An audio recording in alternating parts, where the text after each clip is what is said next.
శ్రీ గురుభ్యో నమః. ఈరోజు తేదీ 28 మార్చి 2026. ఈరోజు లక్ష్మి గారు మనకి దివ్య జ్ఞానంలో తత్వసారం అనే పుస్తకం చదువుతూ వివరిస్తారు. మనకు గత జన్మల స్మృతులు ఎందుకు ఉండవు అని టాపిక్ అన్నమాట. Heading: why do we not remember our past lives. సాధకుడు మనకి గత జన్మ ఉందని, మనం గతంలో జీవించామనే స్మృతి పూర్తిగా పోవడాన్ని మీరు ఎలా వివరించగలరు అని ప్రశ్నోత్తరాల్లో ఉంటుంది. వివేజ్ఞాని: పునర్జన్మ అంటే జీవాత్మ కొత్త శరీరం, కొత్త మెదడు, కొత్త జ్ఞాపకాలు, కొత్త జీవితం లభించదు. దీని దృష్ట్యా ఈ కొత్త జ్ఞాపకం అది ఎప్పుడు గతంలో ఎన్నడూ పాలు పంచుకోని చేయని విషయాలను గుర్తించగలదని ఆశించడం అర్ధరహితం. పునర్జన్మ గత జన్మల వాస్తవాన్ని విశ్వసించాలంటే తాత్కాలిక జ్ఞాపకాలతో కాకుండా ఒకరి స్థిరమైన నిజమైన జీవాత్మతో సంబంధం కల్పించుకోవాలి. సాధకుడు: కానీ మనం ఎప్పుడూ చూడనిది, విననిది, తెలియని దానిని, మనకి ఏ విధంగా సంబంధం లేని దానిని మనం ఎలా నమ్మగలం? వివేజ్ఞాని: ఎంతో జ్ఞానం కలిగిన కొంతమంది ప్రజలు, సాంకేతికంగా ఎంతో నేర్చుకున్నవారు, గురుత్వాకర్షణ, ఈథరు శక్తి వంటి శాస్త్రీయ ఆలోచనలను అవి అసలుగా చూడలేని, స్పర్శించలేని, వాసన చూడలేని, వినలేని, రుచి చూడలేకపోయినా విశ్వసిస్తారు. ఇలాంటి పరిస్థితుల్లో శాశ్వతమైన ఆత్మ అంటే స్థిరమైన జీవాత్మ అని. అంటే ఇక్కడ ఏం చెప్తున్నారు? గురుత్వాకర్షణ, ఈథర్ శక్తి వంటి శాస్త్రీయ ఆలోచనలను అవి అసలుగా చూడలేని, స్పర్శించలేని, వాసన చూడలేని, వినలేని, రుచి చూడలేకపోయినా విశ్వసిస్తారు.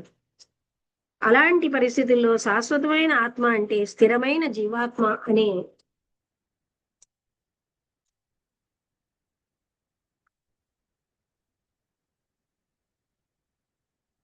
ఆలోచనను కూడా ఇతరులు ఎందుకు విశ్వసించకూడదు?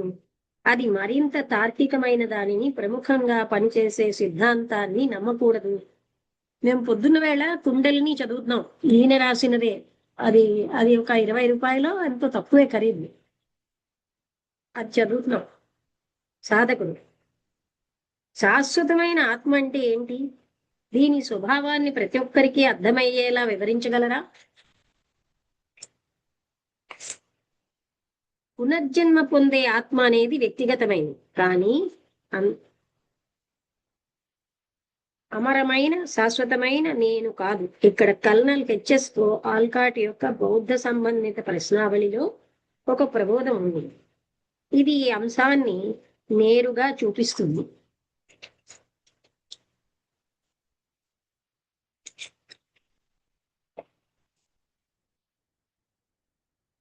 ఎలా అంటే,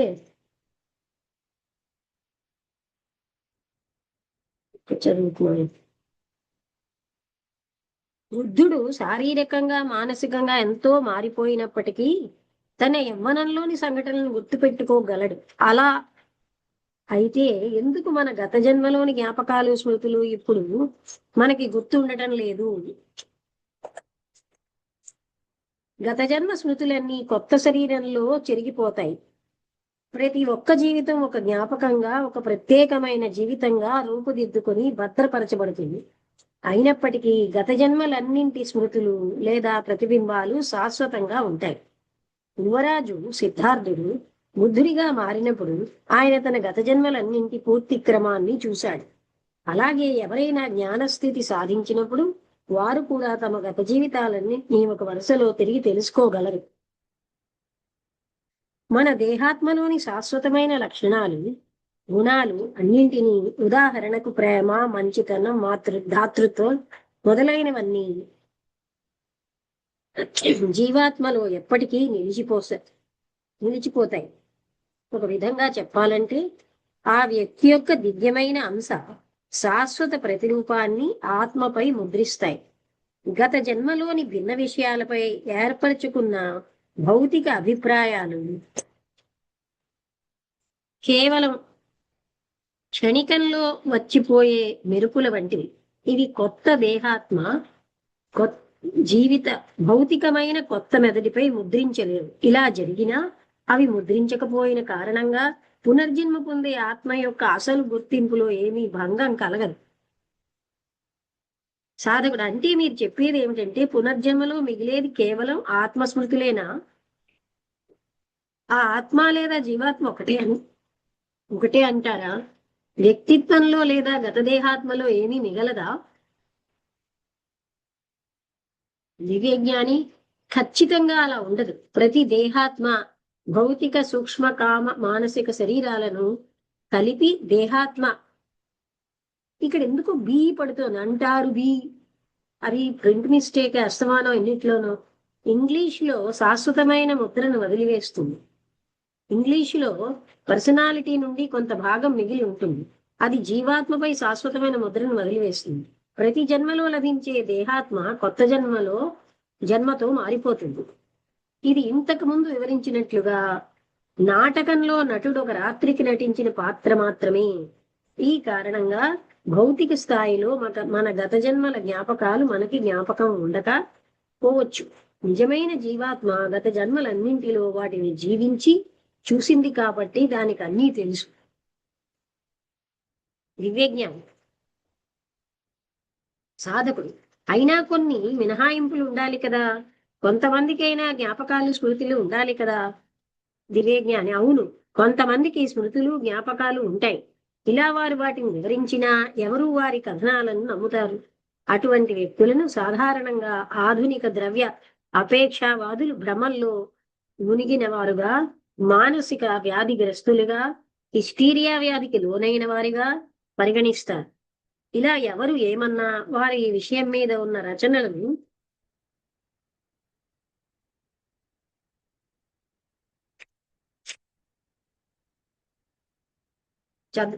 చదవాలి. ముఖ్యంగా ఈడి వాకర్ రచించిన ఇదేంటో ఈ పుస్తకం పేరేంటి, reincarnation A study of forgotten truth ను చదవాలి. అందులో ఈ సమస్యపై రచయిత చూపించిన అనేక సాక్ష్యాలను పొందవచ్చు. కొంతమందికి ఆత్మ గురించి చెప్పితే ఆత్మ అంటే ఏమిటి, మీరు దాని ఉనికిని ఒప్పగలరా అని అడుగుతారు. అలాంటి ద్రవ్యాపేక్షవాదులతో వాదించడం అనవసరం. అయినప్పటికీ వారికి నేను ఒక ప్రశ్న వేస్తాను. నేను ఒక చిన్న శిశువుగా ఉన్నప్పుడు మీరు ఏం చేశారో, ఏం ఆలోచించారో, మీరు ఒక చిన్న శిశువుగా ఉన్నప్పుడు మీరు ఏం చేశారో, ఏం ఆలోచించారో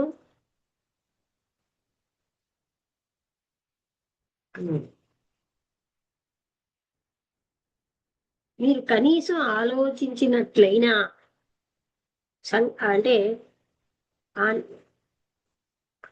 శిశువుగా అంటే మీరు ఒక చిన్న శిశువుగా ఉన్నప్పుడు మీరు ఏం చేశారో, ఏం ఆలోచించారో గుర్తుందా? మీకు ఆనాటి మీ బాల్యంలో ఏదైనా సంఘటనలు జ్ఞాపకం ఉన్నాయా లేదా మీరు కనీసం ఆలోచించినట్లయినా గుర్తుందా? అది ఇక్కడ అడుగుతున్నా. అంటే మీ జీవితంలోని మొదటి 18 నెలలు లేదా 2 ఏళ్లలో మీరు చేసిన పనులు ఏవైనా గుర్తున్నాయా? ఆ సమయంలో మీరు శిశువుగా ఒకప్పుడు జీవించాలనే విషయాన్ని ఎందుకు నిరాకరించకూడదు? ఇవన్నీ మనం పునర్జన్మలు పొందే జీవాత్మకి జోడిస్తే, లేదా ఆ దేహాత్మ స్వర్గలోకంలో భూలోకంలో తాను జీవించిన అనుభూతుల సమాహారాన్ని ఆస్వాదిస్తుంది. భూలోకంలో దేహాత్మ అనుభవించిన సమస్త అనుభవాల సారం అంతా స్వర్గంలో ఆధ్యాత్మిక సిద్ధాంతాలుగా మారుతుంది. అంతేకాక 2 పునర్జన్మల మధ్య వ్యవధి దాదాపు 15 శతాబ్దాలు ఉంటుందని చెబుతున్నారు. ఈ కాలంలో భౌతిక చైతన్యం పూర్తిగా నిష్క్రియంగా ఉంటుంది. ఇలాంటి కార్యకలాపాలకు అనువైన భౌతిక శరీరం అవయవాలు ఇప్పుడు లేకపోవడమే దీనికి కారణం. దీని దృష్ట్యా దీనికి భౌతిక స్థాయిలో అసలు ఉనికి మాత్రం ఉండదు. అందుకే అది భౌతిక స్థాయిలోని జ్ఞాపకాలు గుర్తు పెట్టుకోలేదని స్పష్టమవుతుంది. ఈ జీవాత్మ ప్రతి కొత్త దేహాత్మ శరీరంలో ప్రతి పునర్జన్మలో చేసిన పాపాలకు బాధ్యత వహిస్తుంది. ఈ జీవాత్మే పునర్జన్మల వలయంలో నిజమైన వ్యక్తిని దాచిపెడుతోంది సాధకుడు. కానీ ఇది న్యాయమా? జీవాత్మ తనకు జ్ఞాపకమే లేని పాపాల కోసం శిక్ష ఎందుకు పొందాలి? దివ్యజ్ఞాని జీవాత్మ ఇవేవి మర్చిపోలేదు, దానికి అన్నీ తెలుసు. అతడు గతంలో తాను చేసిన తన దుష్ట కార్యాలన్నింటినీ జ్ఞాపకం పెట్టుకుంటాడు. అది మీరు నిన్న చేసిన పనులను గుర్తుంచుకున్నట్లే కదా.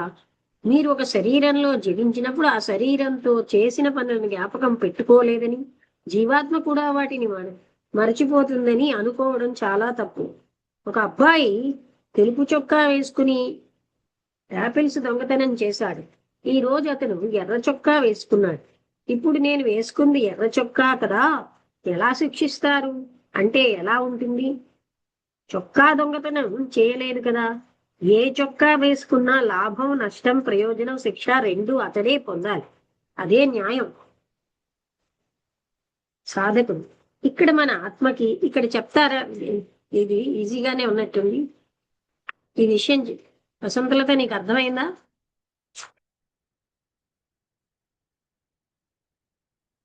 అంటే అదే పునర్జన్మ జీవాత్మకి ఎందుకు జ్ఞాపకం ఉండదు అంటే, కొత్త దేహం ప్రతి జన్మతోని కొత్త దేహం, కొత్త మెదడు, కొత్త జ్ఞాపకం అన్ని ఉంటాయి. అందువల్ల పాత జ్ఞాపకం ఉండవు. కానీ జీవాత్మకు అన్ని జ్ఞాపకం ఉంటాయి. దేహానికి, మెదడుకి ఫిజికల్ గా జ్ఞాపకం ఉండకపోవచ్చు, కానీ మిగతా జీవాత్మకు అన్ని జ్ఞాపకం ఉంటాయి అని చెప్తున్నా. అంటే మనకు కూడా శిశువుగా ఉన్నప్పుడు విషయాలు జ్ఞాపకం లేనంత మాత్రంలో శిశువుగా లేవని ఉదాహరణ ఇచ్చారు. అయినా మనకి ఈ జన్మ విషయాలు కూడా చాలా జ్ఞాపకం లేవు. అదే చాలా చిన్నప్పుడు 6 నెలలప్పుడు, 18 నెలలప్పుడు మనస్సే వికసించదు. అలాంటప్పుడు ఏం జ్ఞాపకం ఏమి ఉండదు. కానీ కనీసం తర్వాత కూడా ఈవెన్ 5 ఏళ్లలో ఏవో ఒకటో రెండో జ్ఞాపకాలు ఉంటాయి జ్ఞాపకం. కానీ ఆ తర్వాత ఎక్కువ జ్ఞాపకం ఉండదు. ఎందుకు ఇంకా ఈ ఓల్డ్ ఏజ్ లోనే ఒక 15-20 రోజుల కిందట ఏమైంది అన్న విషయం జ్ఞాపకం చేసుకోవడానికి స్ట్రగుల్ అవుతాం. సో ఫిజికల్ గా మార్పు రావడం కారణంగా ఏంటంటే ఈ జ్ఞాపకాలు ఉండవు. కానీ ఆత్మ ఒకటే, అది రకరకాల శరీరాలు జన్మల్లో మారుస్తున్నా దానికి ఇంప్రెషన్స్ మాత్రం జ్ఞాపకం ఉంటాయి.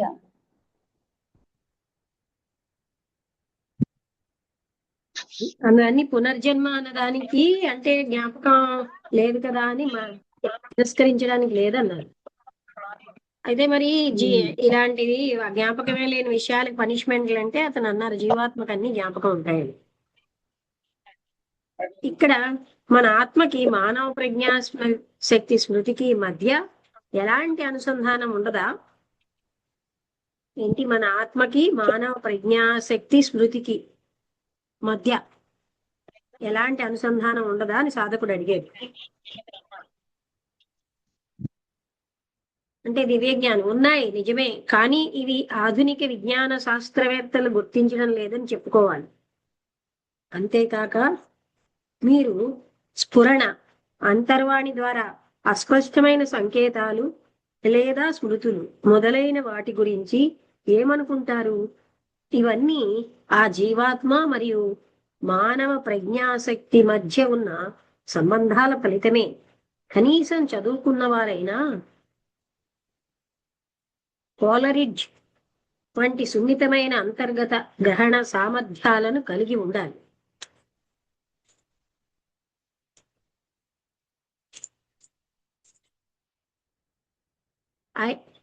ఆయన తన వ్యాఖ్యల్లో ఎంతో గొప్ప స్ఫురణ అని చూపారు. ఆయన ఇలా అంటారు, అన్ని ఆలోచనలు అన్నీ శాశ్వతమైనవి, చెరిగిపోనివే. స్మృతి విభాగం హఠాత్తుగా తిరిగి వచ్చిన స్మృతి మనసు యొక్క జ్ఞాపక శక్తి ఆకస్మికంగా వచ్చే జ్ఞాపకాల రూపంలో మరింత విస్తారంగా మారితే ప్రతి మానవాత్మ తన గత జన్మల అనుభవాలను దీనిని మనం జీవాత్మ చెప్పవచ్చు. అయినా ఇంకోటి ఏంటంటే ఈ జన్మలో విషయాలే మనకి లోడ్ అయిపోతున్నాయి, ఇంకా గత జన్మలో విషయాలతో ఇంకా లోడ్ అయిపోతుంది. ఈ చాప్టర్ ఇక్కడితో అయిపోయింది. జీవాత్మ పొందే ప్రతిఫలాలు, శిక్షలు on the reward and punishment of the ego.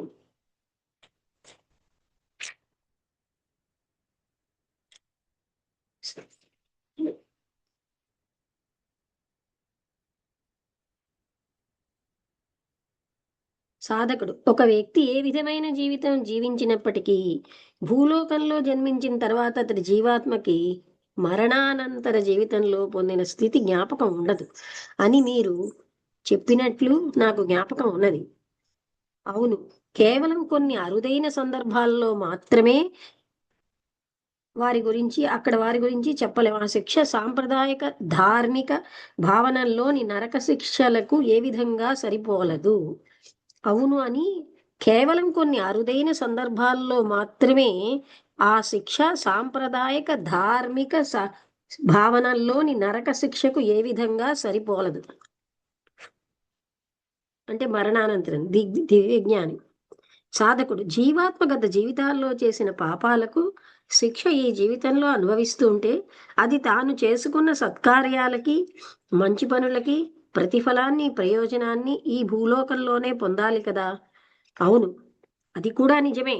మనం శిక్షను మాత్రమే అంగీకరించడం కాదు, ప్రతి జీవితం యొక్క పుణ్య ఫలితాలను కూడా ఈ జీవితం లేదా స్వర్గం పరలోకంలో అనుభవిస్తాము. సాధకుడు ఈ భూమికి బయట ఎక్కడైనా శిక్ష ఉందా? దివ్యజ్ఞాని భూమికి వెలుపల శిక్ష ఉండదని అంగీకరించమని చెప్పను. శిక్ష ఉంటే అది కేవలం ఆధ్యాత్మిక స్వరూపంలోనే ఉంటుంది. భౌతిక శరీరం మరణించిన తర్వాత ఆత్మకు తెలిసిన ఏకైక స్థితి నిర్మలమైన ఆనందమే. సాధకుడు దానికి అర్థమేమిటి? దివ్యజ్ఞాని సులభంగా చెప్పాలంటే పాపాలు మరియు దోషాలు భౌతిక ప్రపంచంలోనే జరుగుతాయి, భౌతిక స్థాయిలోనే అవి జరుగుతాయి. ఒకసారి మన ఆత్మ భౌతిక శరీరాన్ని వదిలిపెడితే అది పూర్తిగా ఆధ్యాత్మిక స్థితిలోకి వెళుతుంది. అక్కడ శిక్షలంటూ ఏమీ ఉండవు. మనం నరకం లేదా స్వర్గం అనే భౌతిక స్థలాలపై నమ్మకం పెట్టకూడదు. ఎక్కడా భౌతిక నరకాన్ని లేదా ఎప్పటికీ చావనివ్వని పురుగులు ఉండవు. అలాగే వజ్రాలు, నీలమణులు, తోరణాలతో కూడిన ఔరుషలేములు కూడా లేవు. మేము నమ్మే మరణానంతర స్థితి ఒక జెరూషలేములు కూడా లేవు. అంటే వజ్రాలు, నీలమణులతో కూడిన తోరణాలతో కూడిన జెరూషలేం అంటే క్రిస్టియన్ ఇవి లేవు. మేము నమ్మే మరణానంతర స్థితి ఒక మానసిక స్థితి. అది మనకు ఒక గాఢమైన కలలో విహరిస్తున్నట్లే ఉంటుంది. మేము ఒక శాశ్వత ప్రేమ, న్యాయం, కరుణ అనే అప్రతిహతమైన సిద్ధాంతాన్ని నమ్ముతాం. ఆ నమ్మకంతో మేము ఇలా చెబుతాం, కర్మ సిద్ధాంతానుసారం ఏ పాపమైనా అది ఎంతటి భయంకరమైన ఫలితాలను ఇచ్చినా ఏ ఒక్కరైనా లేదా ఆ జీవాత్మ కాని తన బాహ్య భౌతిక రూపం కాని తన పుట్టుకకి కాని ఆ పుట్టుకలో వచ్చే పరిస్థితులకు కాని ఏ విధంగానూ బాధ్యత వహించలేదు. ఎవరూ నిజంగా ఒక జన్మను కోరుకోరు. ఎవరికీ తల్లిదండ్రులను ఎంచుకునే అవకాశం ఉండదు. ప్రతి మానవుడు తన వాతావరణానికి పరిస్థితులకు అనుగుణంగానే అనివార్యంగానే రూపొందుతాడు.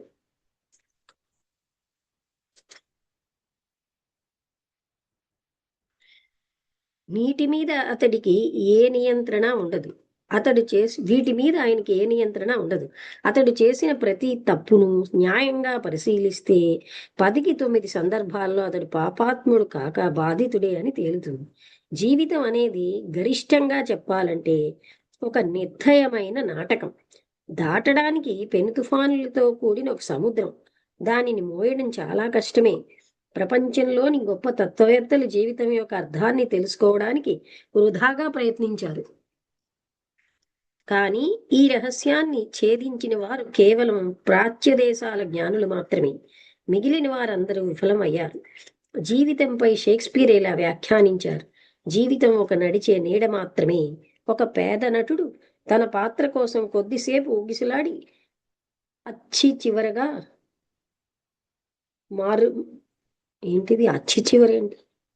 మాయమవుతాడు. ఊగిసలాడి వచ్చి చివరగా మాయమవుతాడు. ఇది ఒక మూర్ఖుడు చెప్పే కథ. రణగణ ధ్వనులు, క్రోధ తాండవం, వినని ఎవని శబ్దాలు వినిపించినా వాటికి ఎటువంటి అర్థం లేదు. జీవితం తన విభిన్న భాగాలలో ఒక్కొక్కటిగా చూస్తుంటే అర్ధరహితంగా కనిపిస్తుంది. కానీ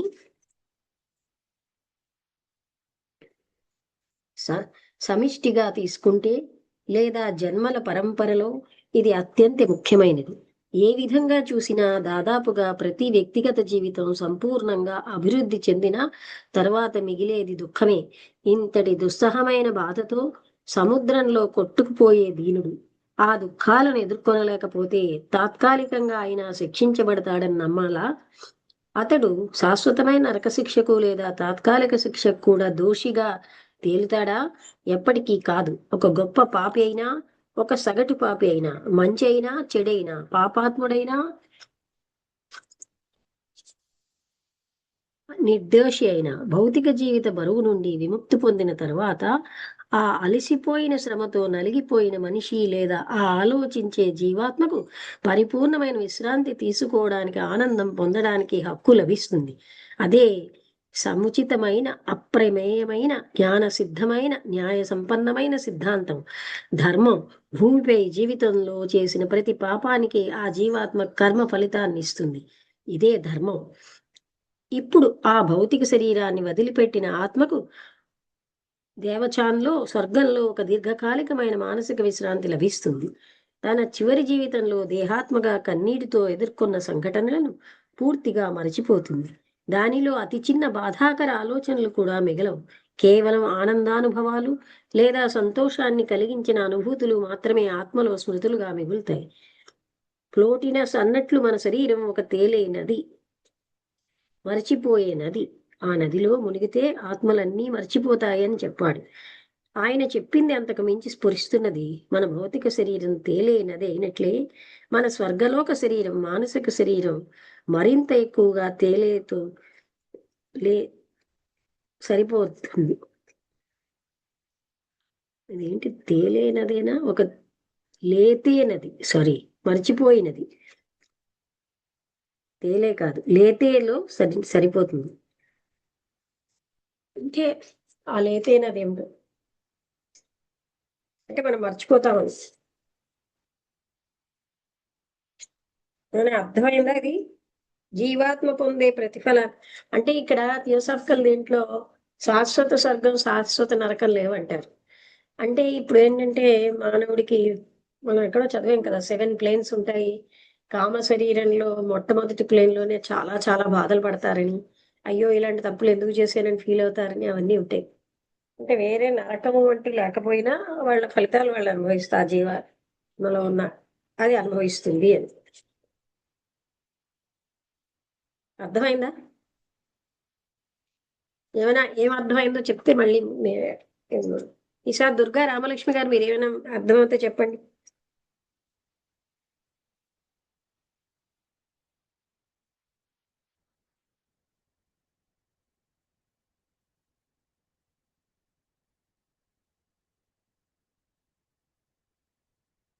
అంటే కేవలంగా జీవాత్మకే అంటే భౌతిక శరీర లెవెల్లోనే ఈ పాపాలవన్నీ, ఆత్మ లెవెల్లో కాదు అని. అంత స్పష్టంగా తెలియలేదండి నాకు. సరే, అంటే కొద్దిగా అవునవును. వివరంగా లేదు. లిటరేచరు ఎక్కువ అలా చదవగా తెలుస్తుంది. ఓకే. వసంతలత నీకేమైనా అర్థమైందా? నీకు అలాగే ఉందా? అంటే చదువుతూ ఉంటే అలా లోపలికి గ్యాస్ అవుతుంది. ఏదో 1-2 పాయింట్లు తెలుస్తున్నాయి అంతే. ఈ భౌతిక శరీరం పోయిన తర్వాత ఆత్మ చాలా రెస్ట్ఫుల్ ప్లేస్, దీంట్లో స్టేట్ లో ఉంటుంది. సంతోషకరమైనటువంటి స్మృతులు మాత్రమే కొంత ఉంటాయి, కానీ మిగతా అన్ని మర్చిపోతుంది, ఆనందంగా ఉంటుంది అన్నంత ఒక్క విషయమే బాధపడింది. మిగతా ఏవో చాలా చెప్పారు కానీ అవి ఆ ప్రవాహంలో నాకు అంతగా క్లియరిటీ లేదు. భౌతికంగా జీవ అంటే ఆత్మస్థితి ఎప్పుడు హ్యాపీగానే ఉంటుంది. అది జీవాత్మకు మాత్రమే. అంటే రియల్ ఆత్మకి ఏ దుఃఖము లేదు. తర్వాత ఏది పాపకర్మలకి వాటి తాలూకా ఫలితం కష్టాలన్నీ ఈ జన్మలోనే వస్తాయి అని కూడా అది కూడా ఏదో పాయింట్ మధ్యలో చెప్పింది. ఈ జన్మలోని వస్తాయి, అంటే ఆఫ్టర్ డెత్ కూడా ఉంటాయి. చనిపోయాక కూడా కామశక్తులు అంటే మానసికంగా ఉంటాయి, అంటే కామ శరీరాల్లో ఉండొచ్చు, భౌతికంగా తెలియదు. భౌతిక పోయిన శరీరం తర్వాత పోయాక కామ శరీరం వెంటనే చనిపోదు, కొంతకాలం తర్వాత చనిపోతుంది. ఆ శరీరంలో బహుశా బాధలు ఉండొచ్చు. అంటే ఈ బాధలు ఏంటంటే మళ్ళీ కొంత నేర్చుకోవడానికి, అది శిక్షగా కాదు, అందులోంచి ఉన్నత స్థాయి పొందడానికే అంటారు. అది ఇవల్యూషన్ కదా, main purpose of this evolution. So evolution లో న్యాచురల్ గా అన్ని మీదకు వెళ్ళడానికి ప్రయత్నం అవుతుంది. ఇవల్యూషన్ ఒక రకమైన ప్రోగ్రెస్, అంటే గత జన్మలో చేసిన వాటిలో ఏంటి బెటర్మెంట్ కే అది దారి తీస్తుంది. అదే ఇప్పుడు ఈవెన్ మన కష్టాలు కూడా సద్వినియోగం చేసుకుంటే మనకి ఎన్నో సమర్థతలు వస్తున్నాయి. ఈ కష్టాలు భరించడం వల్ల సహనము, అండర్స్టాండింగ్, ఎదుటి వాళ్ళ బాధలను అవగాహన చేసుకోవడం, ఇలాంటి ఎన్నో లక్షణాలు మనలో పెరుగుతున్నాయి కష్టాల వల్లే. సాధకుడు ఈ ప్రశ్న చదివి ఆపేస్తాను. అయితే హంతకుడు ఎప్పటికీ క్షమించరాని పాపాలు చేసిన మనిషి ఆ దివ్య ధర్మానుసారం ఏ శిక్ష పొందకుండా తప్పించుకుంటాడా? సాధకుడు అడిగాడు. దివ్యజ్ఞాని ఎవరు ఆ విధంగా చెప్పారు? మన తత్వశాస్త్రంలో శిక్షకు సంబంధించిన ఒక సిద్ధాంతం ఉంది. అది అత్యంత కఠినమైన కాల్వినిస్టులు సిద్ధాంతంతో పోల్చదగింది. అయితే అది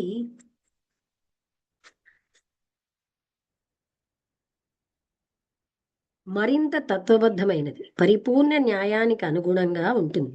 ఏ చిన్న కార్యం పాపభావన అయినా శిక్ష నుండి తప్పించుకోలేదు. నిజానికి ఆలోచనల వలన సృష్టించబడే పాపాలకు మరింత కఠినమైన శిక్ష ఉంటుంది. ఆలోచనల ప్రభావం కార్యకలాపాల కన్నా ఎక్కువగా చేదు ఫలితాలను సృష్టించగలదు. మనం ఒక లోపమే లేని ప్రతిఫల రూపధర్మం కర్మపై నమ్మకం పెట్టుకున్నాం. ఇది కారణాల రూపంలో అనివార్యమైన ఫలితాల సహజమైన సంయోగ రూపంగా వ్యక్తమవుతుంది. అంటే శిక్ష లేదు అనేమి చెప్పలేదు.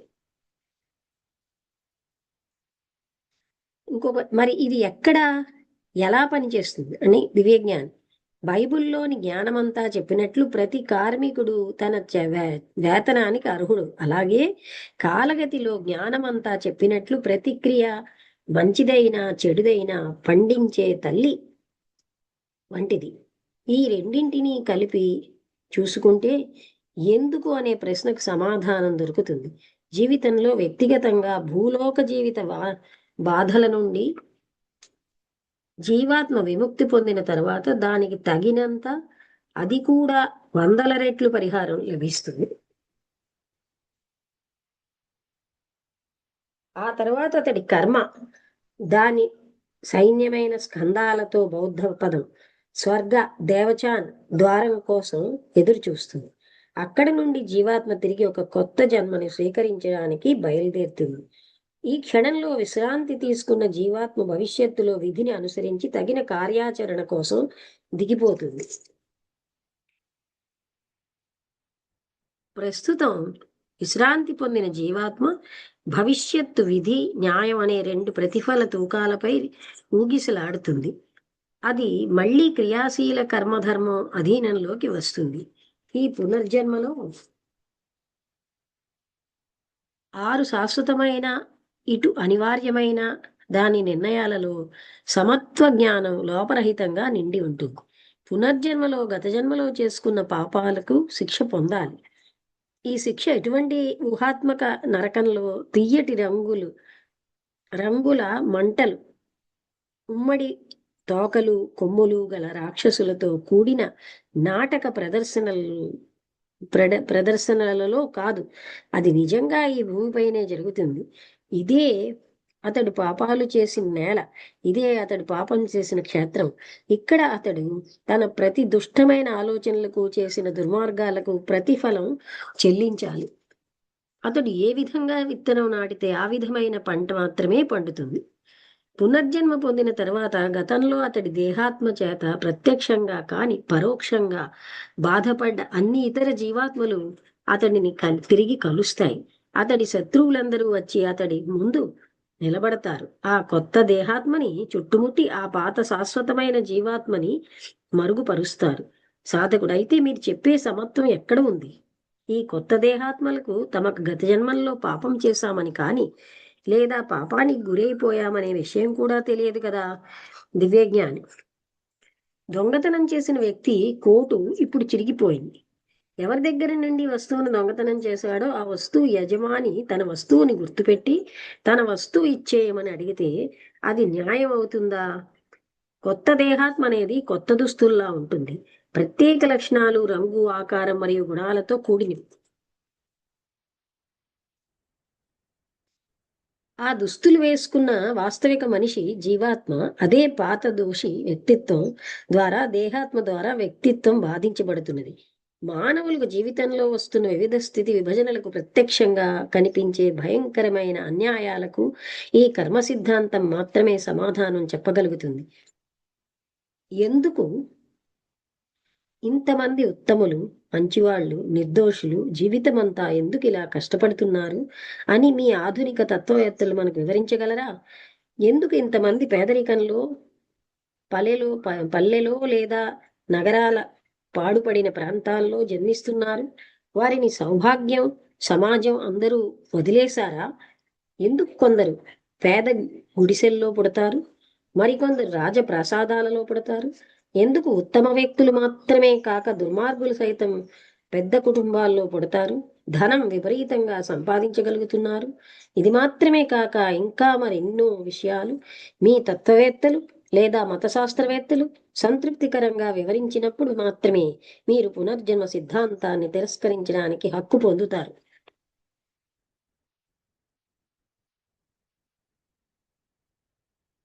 పునర్జన్మ సిద్ధాంతం అనేది సత్యాల్లో అత్యంత ఉన్నతమైన సత్యం. అత్యున్నత కవులు ఈ సత్యాన్ని కొంత మేరకు గ్రహించారు. షెల్లీ దీనిని విశ్వసించారు. షేక్స్పియర్ కూడా తన రచనలో జన్మ వ్యర్థత్వాన్ని గురించి వ్రాస్తున్నప్పుడు దీని గురించి ఆలోచించిన అతడి మాటలను గుర్తుపెట్టుకోవాలి. ఎందుకు నా పుట్టుక నా ఆత్మను అణిచివేయాలి? ప్రతి జీవి కాలానికి లోబడి ఉంటుందా? ఇప్పుడు భూమిపై ఎందరో భిక్షకులు ఉన్నారు. రాజుల నుంచి వారి మూలం ఉద్భవించింది. మరి ఇప్పుడు ఉన్న అనేక రాజులు, వారి పూర్వీకులు తమ యుగంలో సామాన్యులే. ఈ వాక్యంలోని పూర్వీకులనే పదాన్ని జీవాత్మలుగా మార్చి చదివితే నిజం తెలుస్తుంది. ఇక్కడితో ఈ చాప్టర్ అయిపోయింది. అంటే ఇలాంటి వాటికి సైన్స్ సమాధానం చెప్పలేదు అని చెప్తున్నారు. ఎందుకు కొందరు ధనవంతులుగా, కొందరు పేదవాళ్ళుగా, కొందరు బాధల్లో, కొందరు ఎంతో మంచి పనులు చేసి బాధలు అనుభవిస్తూ, వీటన్నిటికీ కారణాలు కర్మ సిద్ధాంతం వల్లే తెలుస్తున్నాయి. అర్థమైందా?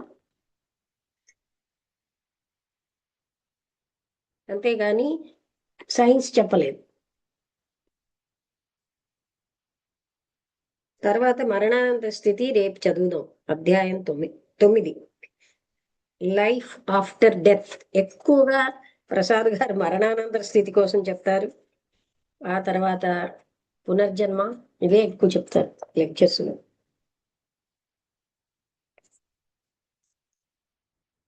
అక్కడ కూడా అదే చెప్పారు కదండి వసంత గారు హైదరాబాద్ లో.